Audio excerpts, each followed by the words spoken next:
So what we need to do next is to start looking at a way to compare different groups, okay?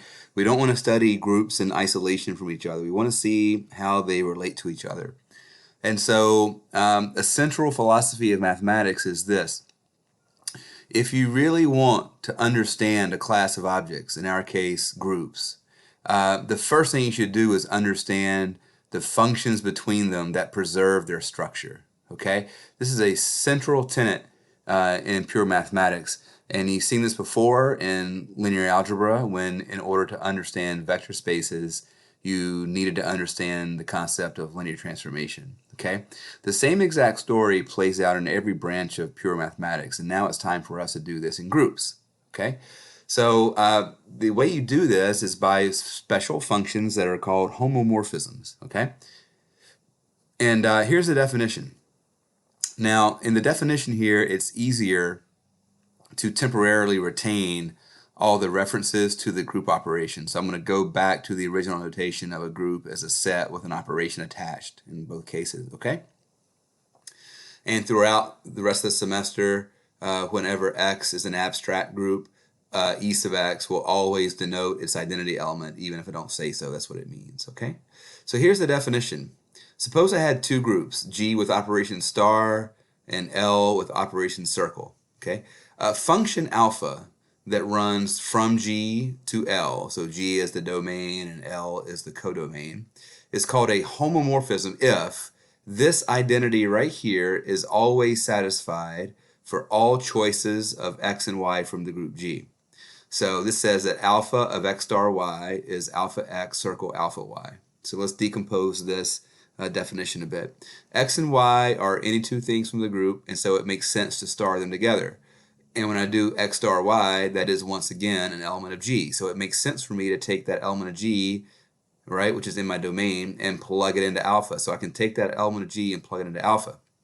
At the same time, I could have taken alpha of X, which is a legitimate member of L, and I could have taken alpha of Y, which is also a legitimate member of L in the codomain, and I could have multiplied them together in L, which has the operation circle. And a homomorphism demands that those two outcomes always agree.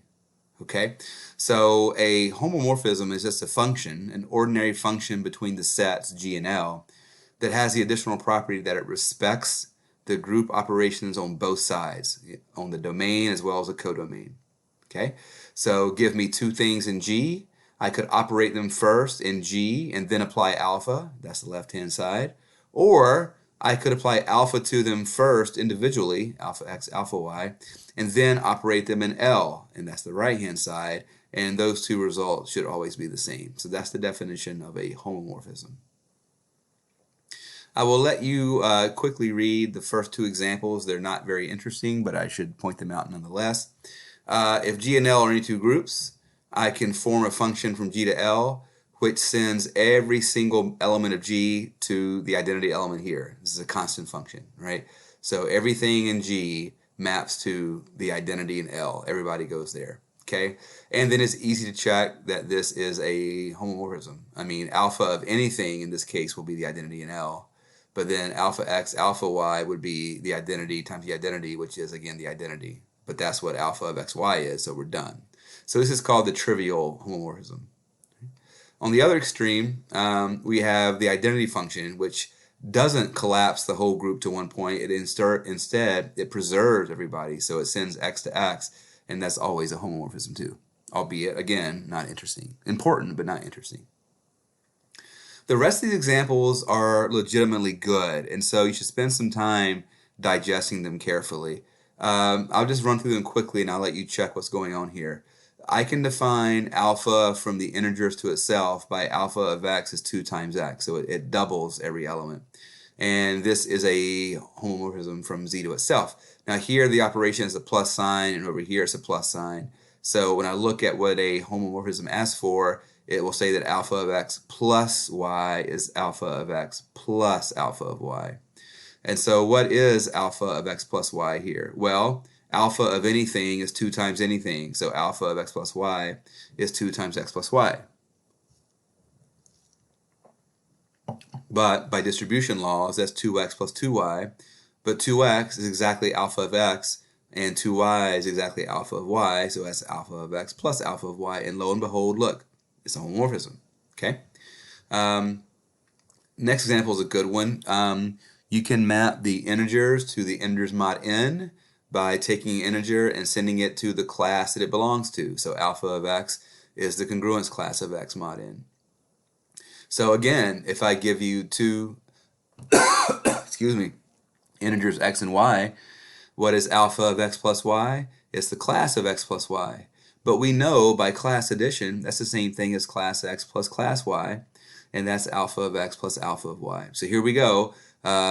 Alpha of x plus y is the same thing as alpha of x plus alpha of y. So that means that this is a homomorphism. But notice that this definition here of a function gives you a homomorphism exactly because that's how we define class addition. So there's this property of z mod n, which is the operation is done by class addition, that is making this thing be a homomorphism. Okay, it's important. Example 5. Let G be the reals under addition, so the ordinary reals under addition, and let L be the non-zero reals, but I'm changing the operation now to multiplication. Okay, so I'm going to define a homomorphism alpha that goes from the reals with addition to the non-zero reals with multiplication. So my operation is different here versus here, and my homomorphism is going to be alpha of x is going to be e to the x, ordinary e to the x from calculus. Okay. Now note, this is certainly a fine thing to do because e to the x is never 0. So there's actually no harm in me taking the real numbers and removing 0 like I did right here. There are no issues with removing 0 from the codomain because I don't need it. Okay. So to ask that this map alpha be a homomorphism is to ask that alpha of x plus y is alpha x times alpha y, because the operation in G was addition, but the operation in L was multiplication. Okay, is that true here? Well, yeah, because alpha of x plus y is e to the x plus y, but e to the x plus y is e to the x times e to the y, and that is alpha x times alpha y. So yes, in this case, e to the x is a homomorphism, but it's precisely because of things that we already knew to be true about exponential functions. So that's another important thing to realize here. There are properties of this function that are exceptionally nice, and those properties end up being nothing more than the fact that this function is a group homomorphism. Example 6 is my favorite example. Let G be GLN and let R be R star. Let L be R star, sorry. Then I can define a homomorphism alpha from GLN to R star by taking determinants. So alpha of x is just the determinant of x. Once again, there is no harm in me plucking out 0 from the codomain because I never need it. The determinant is not 0 for any x in GLN by definition. They are invertible matrices, so the determinants cannot be 0. Okay? But then the fact that this is a homomorphism is nothing more than the fact that the determinant of xy is the determinant of x times determinant of y. That says that alpha of xy is alpha x times alpha y. Okay? So once again, what we see is that there is some magic property of matrices, but that magic property can be encoded by the simple sentence that alpha right here is a homomorphism. The next example I'll let you play with. Let G be D4 and let L be R star again. Okay, I can define alpha from D4 to R star by a piecewise function. So homomorphisms don't have to be nice looking. Here's a piecewise function. If my thing I plug in, if my x is a rotation, then make alpha x plus 1.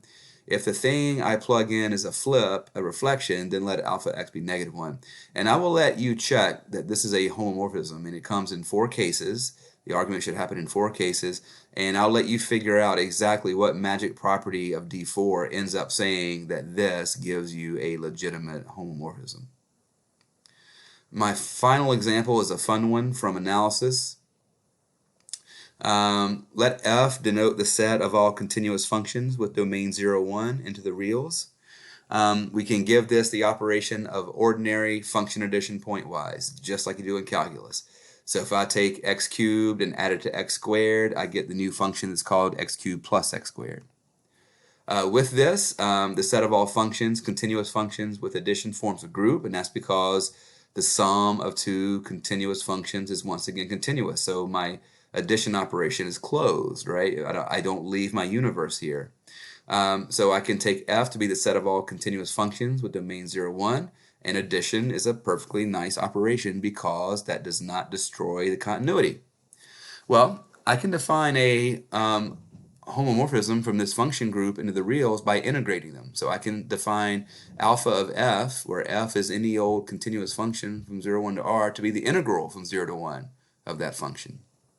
So for instance, if f was x squared, then alpha of f would be the integral from 0 to 1 of x squared, which ends up being x cubed, okay, over 3. Plug in 1 and 0, subtract to get a third, so alpha of f is a third. Okay. At any rate, but because we assumed that our functions were continuous, the integral has to exist, and so alpha of f is always a well-defined real number. Okay, so this is a well-defined function. I can take big F to r by integrating things and get a real number back. And the fact that this thing is a homomorphism is exactly equivalent to this familiar result from calculus or analysis, that the integral of f plus g is the integral of f plus the integral of g. This is alpha of f plus g as being the same thing as alpha of f plus alpha of g. Okay? So I hope by now that my point is clear, which is group homomorphisms often reflect really important algebraic relations between the groups that make up your domain and codomain, right? For example, once again, the fundamental relation, the determinant of xy equaling the determinant of x times the determinant of y, is nothing more than the statement that the determinant defines a homomorphism from GLN to R star, okay? Likewise, the last example above, example 8, shows you that familiar results from calculus or analysis might be able to be encoded as a simple sentence that something is a homomorphism between two carefully chosen groups. So the point here is that homomorphisms often encode really important relations between your groups, and those relations might be things that you cared about before you took your course in abstract algebra. So we really need to care about this idea of homomorphism because it captures a whole lot of good stuff. Okay, let's take a break, and next we'll go through a proposition that collects together all the basic facts about homomorphisms in general. Stay tuned.